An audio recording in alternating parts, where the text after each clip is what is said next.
We begin with a Fox News alert on a New Year's massacre as terror rings in 2017. Hello and welcome to Sunday Morning Futures on this New Year's Day. I'm Greg Jarrett in for Maria Bartiromo. A deadly attack at a nightclub in Istanbul, Turkey, leaving at least 39 people dead, dozens more wounded. As many as 600 people were jammed inside that nightclub, welcoming in the new year, when suddenly a lone gunman, allegedly in a Santa costume, killed a police officer standing guard, then burst inside, opening fire. The gunman still on the loose this hour, raising serious fears that more bloodshed on the first day of the year could be in store. John Huddy is live in our Middle East Bureau with the latest. John? Yeah, Greg, we're starting to learn more details this hour. In fact, Turkey's prime minister said that the gunman left a gun behind at the scene of this morning's massacre and attack. And at this point, a manhunt is underway. And the concern is that this guy may try to pull something else off before authorities capture him, so time is really of the essence. The attack happened right around 1:15 a.m. local time in Istanbul at a place called Reyna nightclub in the Ortaköy district of Istanbul. I actually stayed there with our crew when we covered the attempted coup.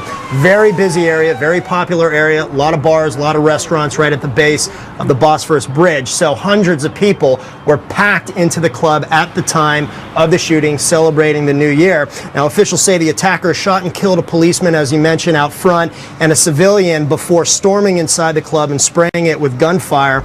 Officials say that he was armed with a long-barreled weapon, though it's unclear what exactly that was. There have been some reports it was an AK-47, possibly some other type of assault weapon. We're still waiting for more information about that. But as you also mentioned, Greg, the death toll stands at 39 right now, with several people in critical condition. That number obviously could go up. At least about 70 people, meanwhile, were wounded, and at least 15 of the dead were foreign nationals, including an Arab-Israeli woman, according to officials. Now, Turkey's prime minister denied reports that the attacker was wearing a Santa Claus outfit, costume, but CCTV surveillance video shows that he was at one point wearing a Santa Claus hat, and it appears, according to officials, that he changed clothes once inside the club in order likely to escape. He was initially carrying a backpack, dressed in black outside the club, and then he changed, and he was seen leaving in a hat and other clothing after that. So far, we don't have an identity of him, and no group has claimed responsibility, but previous vicious attacks in Turkey have been carried out by ISIS or Kurdish militants. So again, that could change as far as the responsibility aspect. Today, Pope Francis condemned the attack in his New Year's message. Also, other world leaders are coming out against it, including Russian President Vladimir Putin, who said that Russia stands with Turkey in combating terrorism. Greg. John Huddy live at our Mideast Bureau. John, thanks very much. For more on this, let's turn to Wisconsin Congressman Sean Duffy, a member of the House Financial Services Committee. Congressman, thanks for being with us. As you know, Turkey is a valued member of NATO, a partner with the U.S. against ISIS. What's your reaction to this massacre that murdered 39 people? First off, Greg, Happy New Year. You look at Turkey, and we start the new year off with another what appears to be terrorist attack, and these stories are becoming far too familiar in America and around the world. Our hearts go out to the Turkish people and the victims of the attack and their families. But Greg, as we look to 2017, I think it's so important that we take a relook at what's happening with global radical Islamic terrorists and their new mission to use lone wolves to go into soft targets and kill innocence. One of the things I think we have to do is take a better and stronger look at what kind of intelligence, human intelligence, are we getting on the ground. Barack Obama has taken a position where we're going to kill with drones terror targets, where George Bush was capturing and sending to Guantanamo Bay these individuals and extracting information from them to help us better engage in the fight. We have to think about what kind of intel we have. That would require additional ground troops. Is there an appetite for that, not just on Capitol Hill, but across America? You make a good point. There's not an appetite for these kind of attacks in America and around the world. And I think America and citizens of the world want strong responses. And if that's having some boots on the ground to get these bad actors and be able to get better intelligence to stop it, I think there'd be a consensus to make that happen. Absolutely. Congressman, I want to switch to another. No, Greg, that's not thousands of people, tens of thousands of troops in the ground, but we do have specific folks we can get in and extract those folks. All right. I want to switch to another subject. Senator John McCain will be holding hearings this week on cyber threats, and surely to take center stage is the Russian hacking. What do you expect we're going to learn? Well, I think we're going to have a great hearing. We have our intelligence officers, including James Clapper. We're going to get information about Russia, about hacking in the election, but broader risks that our system face from foreign entities that are garnering information not just from the U.S. government, but from our companies and from our political apparatuses. Yeah. And I think what you're also going to hear is a greater conversation about what Barack Obama did in the lead up to the election, and then what his response was after these attacks. Did he do enough? Did he go far enough to show that anyone who engages in attacks, cyber attacks on the United States of America, that they will be strongly held to account? Yeah. Was his response strong enough with Russia? Well, I want to ask you about that. There are a great many people who believe that President Obama's punishment or retaliation was woefully inadequate.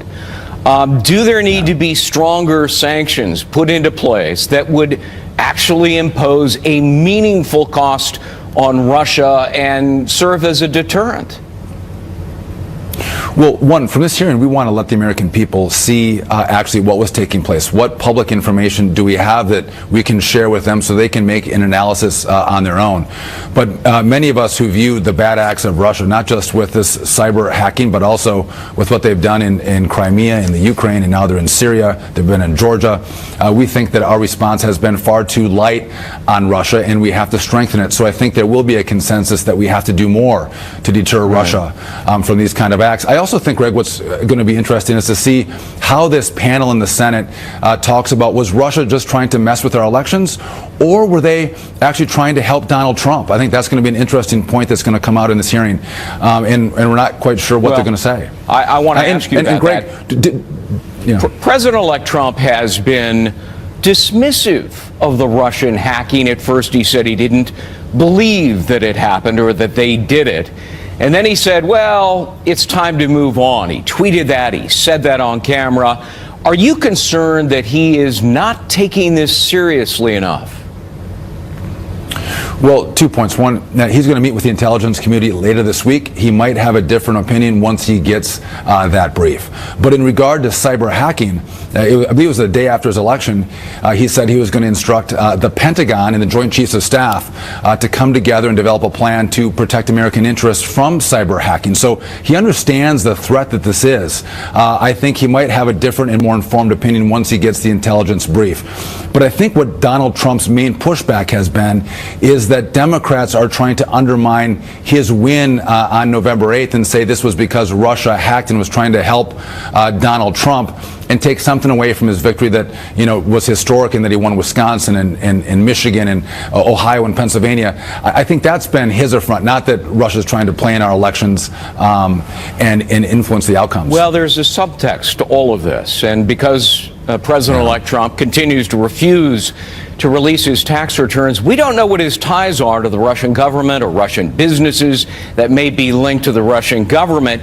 Does that cause you concern that this new president may be in some ways beholden to Vladimir Putin or the Russian government, and that may shade his view of foreign policy and our relations with Russia? No, you know, I look at what Donald Trump has done in business, what he's done in his campaign, and now what he's going to do for America. I believe that Donald Trump is going to put America first and American interests first.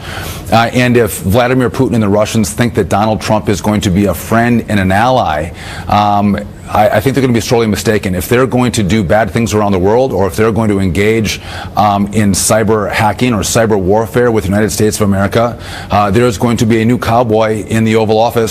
And I don't think he's going to take that from not just Russia, but China or any other foreign interests that are trying to attack America. So his praising Donald Trump doesn't bother you?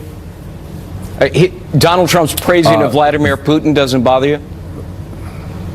Listen, you got to put it into context. So 1 week he's praising Vladimir Putin, but the week before he was saying that we're gonna strengthen our nuclear armaments, we're gonna modernize our nuclear weaponry, and if Russia wants to engage in an arms race, have at it. So Donald Trump is, I think, being somewhat unpredictable in how he's dealing with Russia. Some say that Vladimir Putin is trying to say nice things about Trump to bring him closer to Russia. I think the opposite might be true. Donald Trump might be playing Russia in saying positive things about Vladimir Putin. And again, one thing we know about Donald Trump, he likes to keep his adversaries off balance and uncertain where he's going to go. But the one thing I know about Donald Trump is that he loves America. He wants to grow our economy, make our defenses stronger, and he's going to put us first. And if that means having a strong stance against Russia, he's absolutely going to do that. But going back to the first part of your story, Greg, one place that we can partner with Russia is counterterrorism. Russia and the United States of America and other allies have to work together to defeat this radical rising threat of Islam, and they share the same interests that we share in defeating these terrorists. And so that's one space we might agree on. There's a lot of other spaces we will disagree on. Even though Russia is propping up Bashar al-Assad, which isn't exactly helping ISIS. Yeah. So how is it they have the same interests? Threats of. Well, you're talking Syria specifically, so Sure. Obviously we have some concerns about their role in Syria, but they do have their own concerns about terrorism and radical Islamic terrorism in their country, just like we have in ours. And I think they do have a desire to defeat that. And if you want to look at Russia, Russia is partnering with Assad against ISIS. Now, again, we don't think Assad's a great guy, but we do have disdain for ISIS and want to defeat them. And so if they share that same goal, let's partner up and join and crush this rising threat. And if you can take them out in the Middle East, then you start to stop the mobilization of these lone wolves and lone actors in places like America, but now in Turkey as well, or what appears to be in Turkey, a lone actor taking innocent lives. That's going to be important, that partnership and the sharing of intelligence. Congressman Sean Duffy, thanks for being with us. Happy New Year. Happy New Year to you, Greg. President-elect Donald Trump and his jam-packed agenda. Will Congress get on board with his plans when it gets back to work this week? We'll talk to a member of the Trump transition team coming up next.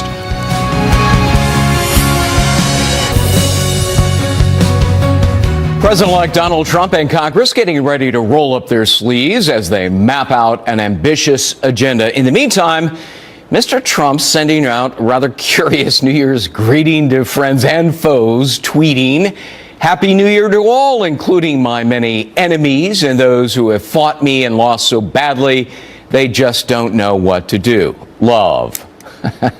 New York Congressman Chris Collins is the congressional liaison for the Trump transition team. And Congressman, always good to talk to you.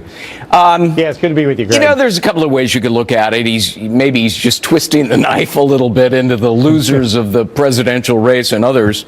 On the other hand, it may strike some people as rather petty that this is classic Donald Trump. He can't seem to get over anybody who dares to criticize him or disagree with him. How do you see it? Oh, I think this is Donald Trump being Donald Trump, having a little fun and poking at both Barack Obama and Hillary Clinton, who, I mean, even over the last week, Barack Obama saying such ridiculous things like if he had run in a third term, he would have beaten Donald Trump, when in fact he had campaigned for Hillary and said it was his legacy that was on the line. And then you got Hillary Clinton saying to the world, well, I won the popular vote. And, you know, my wife, who's a ballroom dancer, said that counts for Dancing with the Stars. It does not count for the presidency of the United States, so we'll give her the mirror ball trophy. But it's they can't get over it. How many Democrats even, you know, they're pointing to the Russian, but you know, let's stipulate the hack by the Russians, when others have said there's no proof that would have changed the election. So this is Donald Trump. Sure, he's poking back at sore losers. That's the camp we got to put him in. Well, They're you know, just plain sore losers. It was entertaining. What's not entertaining to the media is that he hasn't held a news conference since July. Keeps promising to hold one, but he hasn't done it. And he's promised other things and he hasn't done it. He promised to hold a news briefing about avoiding conflicts of interest with his businesses. Then, of course, he canceled it.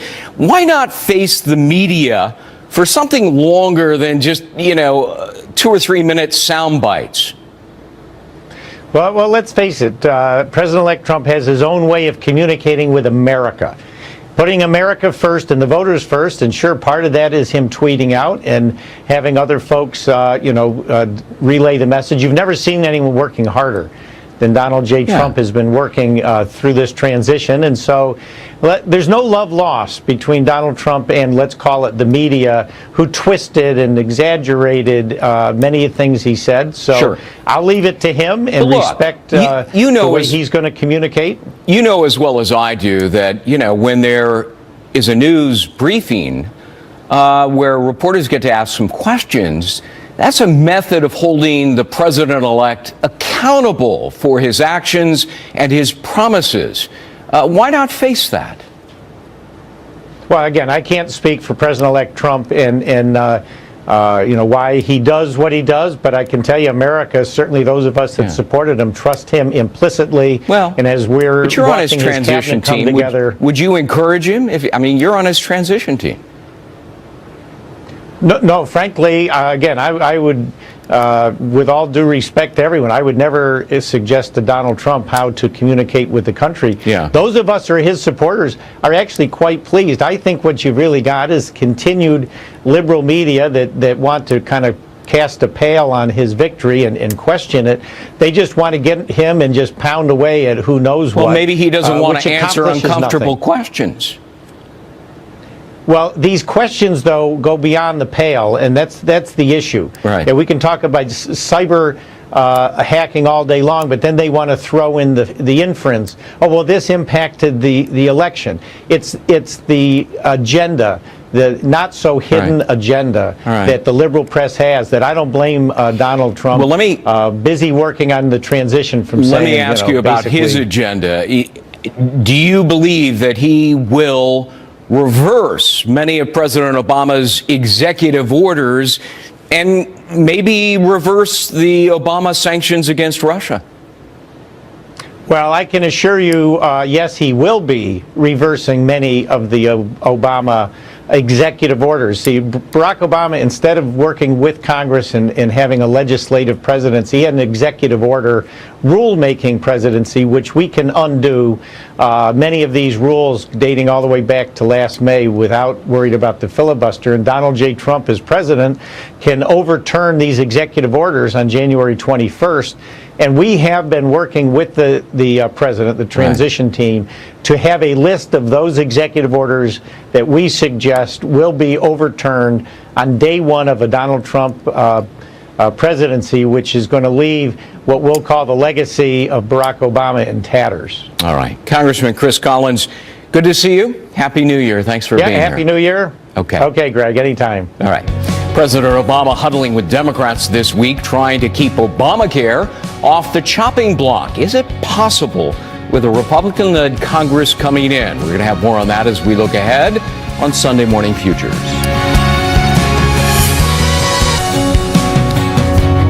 President Obama heading to Capitol Hill this week to meet with fellow Democrats. Mr. Obama reaching the final days of his presidency and doing what he can, apparently, to protect his legacy, namely his signature health care law. Joining me now, White House correspondent for the Washington Examiner, Sarah Westwood. Sarah, good to see you. Happy New Year. President Obama, rarely ventures down Pennsylvania Avenue to Capitol Hill, but he's doing it now. Does he seem, in the waning hours of his presidency, to be desperate to save Obamacare, to preserve some semblance of a legacy?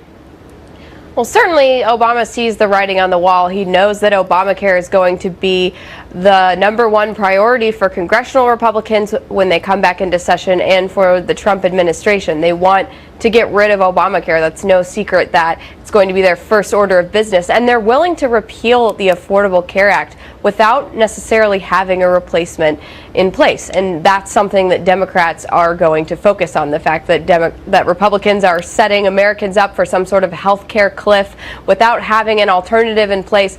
Obama is going to Congress essentially to give Democrats their marching orders on how to try to fight back against what the Republicans are going to do. Right. It's going to be difficult, though, for Democrats because they're in the minority in both houses. You reap what you sow. Did President Obama at the beginning of his presidency, sow the seeds of the future demise of Obamacare when he absolutely refused to go along with a bipartisan approach to health care reform and insisted, it's my way or the highway, and he passes Obamacare without a single vote in either the Senate or the House of Representatives.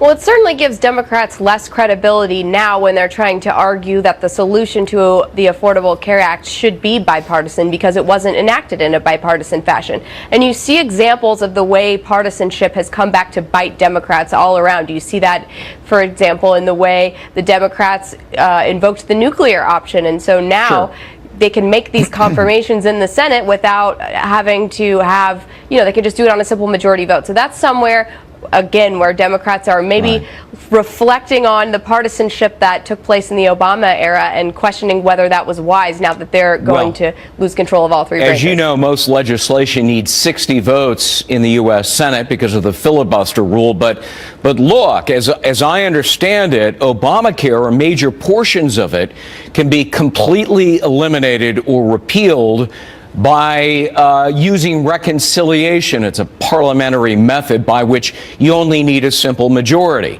You think that's what's going to happen?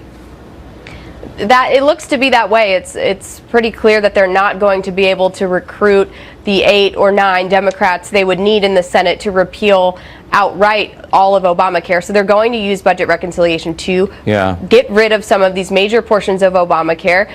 There are, though, portions of Obamacare that are popular with the American public. Just a few of them, some of them like the pre-existing condition ban where insurance companies can't refuse you if you're already sick. Those are things that they might want to consider keeping. And I think that Obama will instruct Democrats to focus only on the most popular parts of the law when they're arguing against Republicans repealing it, and to sort of paper over some of the failures of the legislation. Let's say that the new president decides to reverse a lot of executive orders, for example, on immigration that were highly controversial. Let's say that he and Republicans are able to revise or repeal major portions of Obamacare. And of course, there's his $1 trillion stimulus bill, passed largely along partisan lines, which even the president grudgingly admitted, gee, I guess it wasn't shovel-ready after all. So what is President Obama's legacy? Certainly the Affordable Care Act would be at the top of that list. You can look in the foreign policy world to the Iran deal. What kind of a legacy is that? Well, that's why you're seeing Obama so active in this transition period. He's throwing up all of these roadblocks for the Trump administration. He's trying to cement as much of his legacy as he can because he knows the Trump administration is going to come in and dismantle that. The Iran deal, the crowning jewel of his foreign policy legacy, that's going to be torn up. The Paris Climate Accords, Trump has already signaled he's not going to necessarily abide by those. So Obama sees what's going to happen, and that's why he's trying to nail down the furniture before he leaves, essentially. If it happens as I just outlined, wouldn't Obama's legacy be some short-term successes but long-term failures in many of them? That's the risk that he runs, and it's why I think you see him signaling that he doesn't plan to go quietly into the night, that he plans to stick around Washington and continue to be a thorn in Trump's side. Wouldn't it be interesting to be sitting in that room when he meets with those Democratic senators, because there are 10 who are up for re-election in 2018, who are from fairly moderate states, either purple states or red states, and, they're at serious personal risk for their jobs if they don't go with Republicans to repeal Obamacare. I can't imagine they get a terribly friendly reception. That is one thing that Senate Republicans can count as a win, is that there are some very vulnerable Democrats that are going to be up in 2018. Heidi Heitkamp in North Dakota. You have Joe Manchin in West Virginia. These are Democratic senators who will likely caucus with Republicans on a lot of these hot button issues because they know their constituents overwhelmingly voted for Donald Trump. And so if they are seen resisting Donald Trump's agenda, that's not going to bode well for them in their re-election bids. He hauled off and said, I could have beaten President Trump. What does that say about the Democratic nominee? And what does it say about his ego? Well, exactly that. I sort of read that more as an insult against Hillary Clinton than Obama bragging on himself. Obama Really? has consistently taken digs at Hillary Clinton that she didn't outline enough of a positive vision, that she didn't work as hard as Obama did when he ran. She didn't show up in the states where she needed to show up, and he has subtly described her failures in that way before. And obviously this just shows that Obama still believes very much in Obama, and a lot of people have read that as a bit of arrogance. Sure. Sarah Westwood, good to see you. Thanks very much. Thank you. A New Year's Day terror attack in Turkey stoking fears around the world. The death toll now stands at 39 people, and it could rise. A manhunt is still underway. The suspect at large. The latest on the breaking news right after this. We have found... More now on our top story. The city of Istanbul on edge and high alert after a gunman opens fire on partygoers at a New Year's Eve celebration at a popular nightclub. At least 39 people are now dead, 70 others wounded. The terrorist still on the loose. Let's talk about this now with retired U.S. Navy Captain Chuck Nash, a Fox News military analyst. Captain Nash, always good to see you. Happy New Year. Happy New Year, Greg. But a tragic one for the folks in that nightclub. Hundreds of people jammed inside when suddenly this man opens fire. What's your reaction to what is surely a terrorist attack? Yeah, this is absolutely nothing new. And the Turks, this is probably the fifth or sixth significant terrorist attack. There have been many more inside of Turkey. And it all has to be viewed within the context of what's going on in Syria. As you know, the Russians and the Turks just negotiated a ceasefire. There have been some sporadic fighting, but it seems to be holding in the main. So what that does is it freezes out certain groups. And one of the groups central to that negotiation was the Turks being able to have the Russians talk the Syrians into allowing Turkish troops to move down south into Syria to block the Kurds from uniting east-west. The quid pro quo on that was the Turks not getting all bleeped up and allowing the Assad regime and the Iranian militias to finish cleaning out eastern Aleppo. With every attack, and there were many ISIS terror attacks abroad last year, we're reminded of the fight against ISIS. Does it underscore that President Obama's strategy in the war against ISIS hasn't been working? Well, it hasn't been, and you know, Turkey is an ally of the United States. As you pointed out earlier, it's a significant NATO member. And the Turks, the United States, the Saudis, Qatar, and Jordan have been allied in this fight. And then recently, the Turks decided that the way to get a deal cut was to deal with the Russians. So they're working for their own best interest, as all nations do. But in this case, the United States wasn't even invited to the party. They weren't part of the talks. And the talks that are going to happen in the capital of Kyrgyzstan in January, the United States is not invited there. Interestingly enough, the Iranians have insisted that the Saudis not get a seat at that table as well. Yeah. Is the solution to all of this military or a political solution? It's going to be a political solution driven by a military exhaustion of the forces and getting the backers of the forces to withdraw their support. In this case, what the Russians are trying to do, and the Iranians are going to be keenly interested in this, but what the Russians are trying to do is bring in those Gulf states that have been supporting the militias and the rebels, which the Syrian regime calls terrorists. So the Iranians, though, are saying, no, you are not going to bring in the Saudis because they're our arch enemy. So this is going to be very interesting, and the Iranians have a voice in this, a big voice, Greg, because they've supported up to 30,000 militia members, Shia militia, and they're the best fighters on this battlefield, bar none. So they have, everywhere the Assad regime has made progress, it was the Iranian-funded and Iranian-trained militias that had point on that, and they led the way. And I take it that you believe among the biggest losers in all of this are the U.S.-backed militias, right? I'm afraid to say yes, that's true. Because when the tide goes out, the folks going to be standing there naked are the militias and possibly the Kurds. because we have been trying to back the Kurds. It's been spotty support, even though we say, oh yeah, we're backing the Kurds. Yeah, sort of. And I think we were trying to balance that out with Iraqi interests and Turkish interests. And now it appears that all of those efforts really are going to be pushed to the side, and it's going to be Turkey, Iran, and Russia calling the shots. The Obama administration simply too timid and reluctant? Well, Greg, options are like grains of sand in an hourglass, and the longer you let that hourglass stand, the more options fall away, till pretty soon you have few, and then you have none. And that hourglass has been upside down a long time. There were a lot of options we could have done early on, chose not to do it. All right. Captain Chuck Nash. Captain, good to see you. Thanks. My pleasure, Greg. And then now with a look at what's coming up on Media Buzz, let's check in with Howard Kurtz. Howie.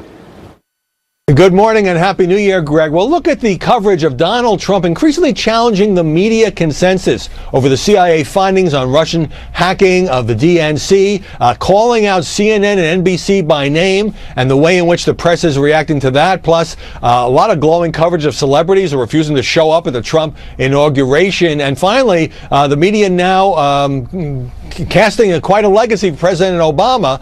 We'll take a look at whether that is, to coin a phrase, fair and balanced. Coming up at the top of the hour on Media Buzz. Howard, thanks. President-elect Trump still has doubts about Russia's involvement in hacking our presidential election. Where does this story go now? Our panel is here on Sunday Morning Futures.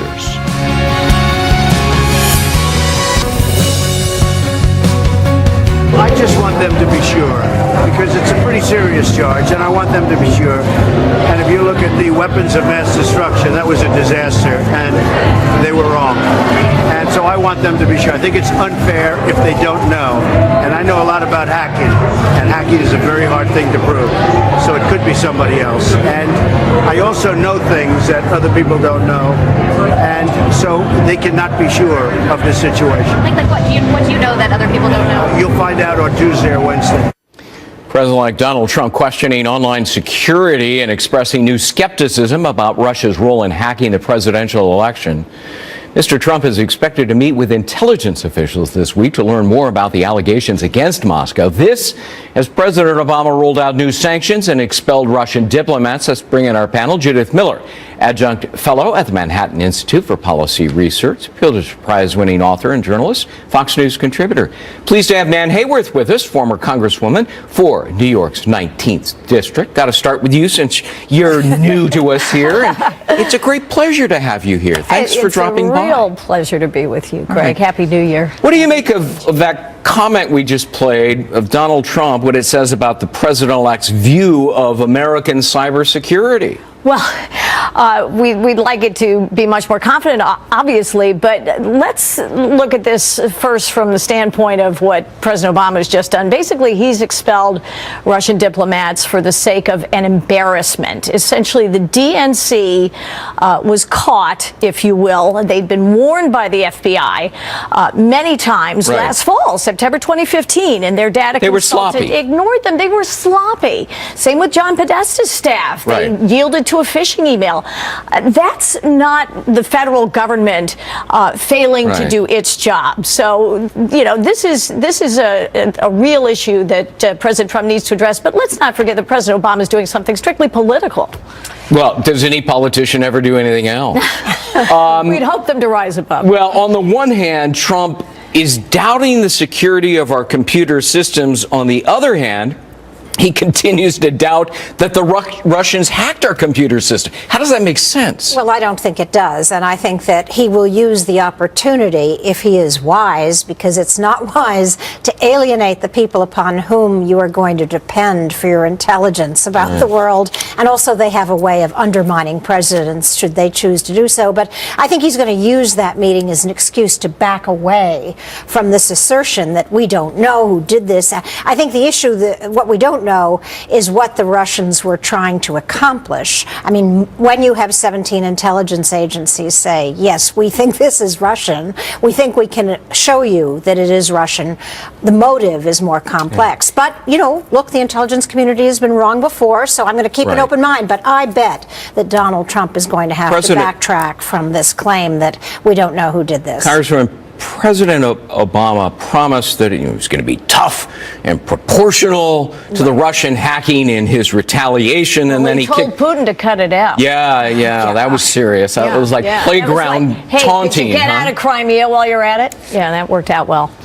Even a top Democrat in the U.S. Senate, he's Ben Cardin, is the Foreign Relations Committee, says this is inadequate response by President Trump. He called for enhanced sanctions. What does it say about the end of your presidency when even Democrats are ripping you for being weak?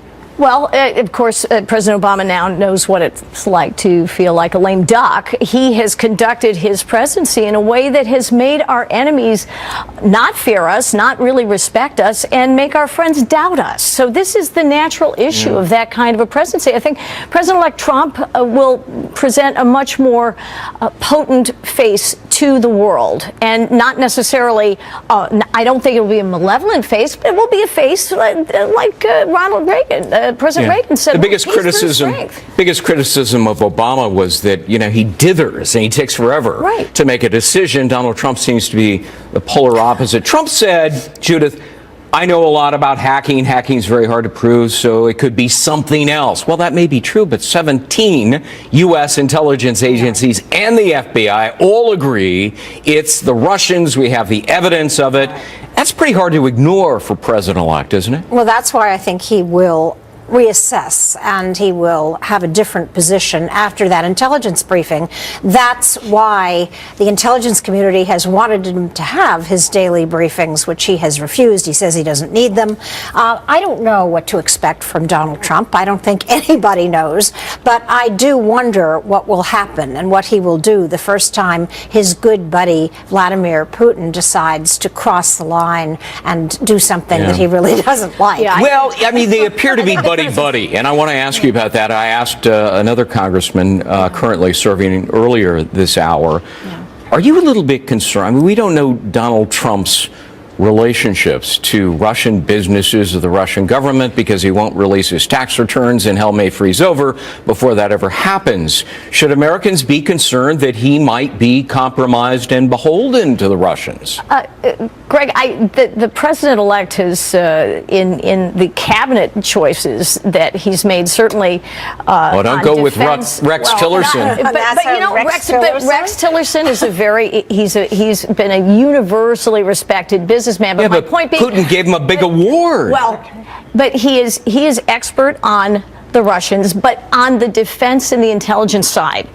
The president-elect has proposed nominees who will not accept compromise General of Mattis, the U.S. for one. position. Exactly, and they know what they're doing. This is a president who cares very much about America's position in the world, about how we can protect our country and our allies, and make sure that our enemies know we're serious. He's not going to compromise with the Russians. You guys are going to stick around. I appreciate that. We're going to pause, take a little break here, but we're going to be talking about healthcare, immigration, tax reform, quite a list for Mr. Trump when he takes office. So what will get done with the new Congress? Our panel will be back in just a flash.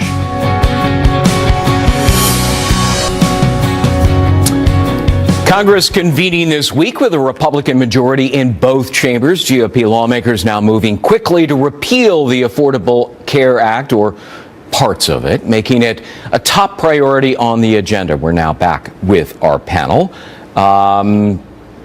Judith, let me start with you. Is it a fool's errand for him to go down the street to try to convince folks to keep something that turns out to be fairly unpopular? Even moderate Democrats may be amenable to getting rid of parts of it.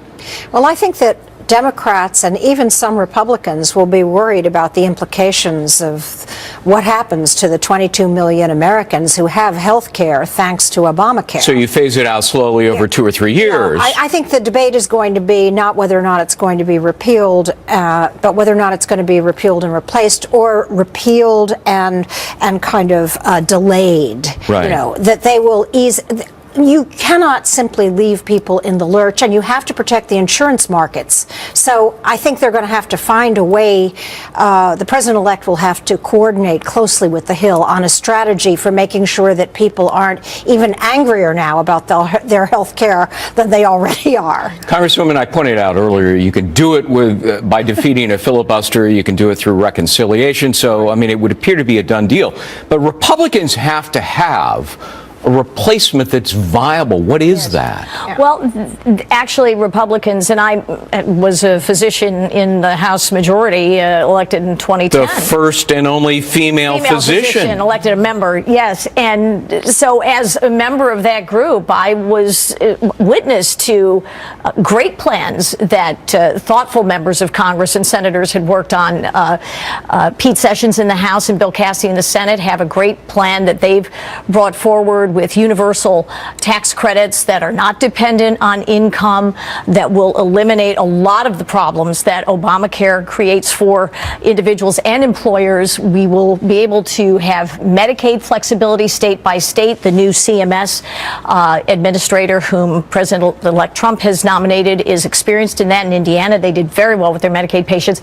But I agree with Judith. There has to be a transition that will take the American public smoothly from where they are now, which is not a good place. Their insurance is too expensive. It doesn't allow the kind of choice and flexibility they need, to a situation in which they have choice and flexibility and the financial ability to pay for it. All right, it's not just Obamacare. There's a big agenda, tax reform, immigration. But I want to ask you about trade policy, because he campaigned very, very hard on this. He's going to impose, he says, a 35% tax on imports.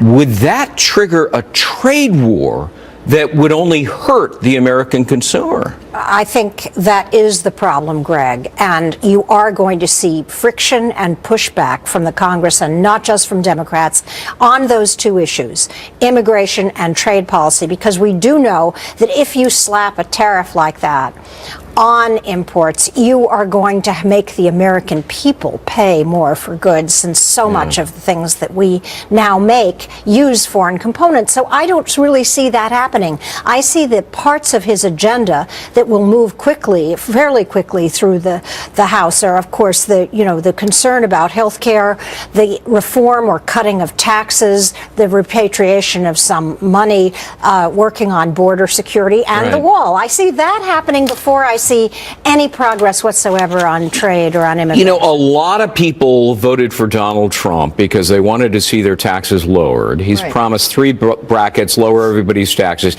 and significantly lower corporate tax all the way down to 15%. Right. That probably won't happen, maybe 20%.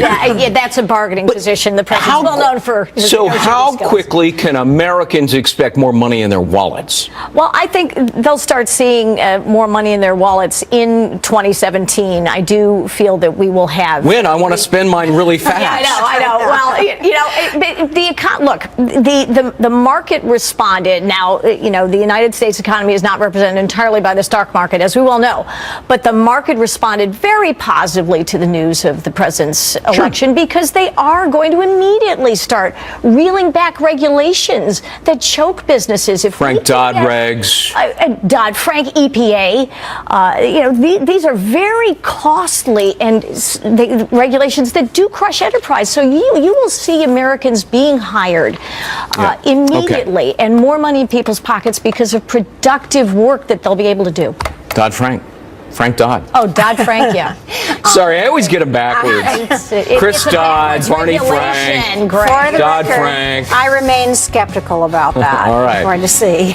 Still to come, what to watch in 2017. We'll get our panel's predictions.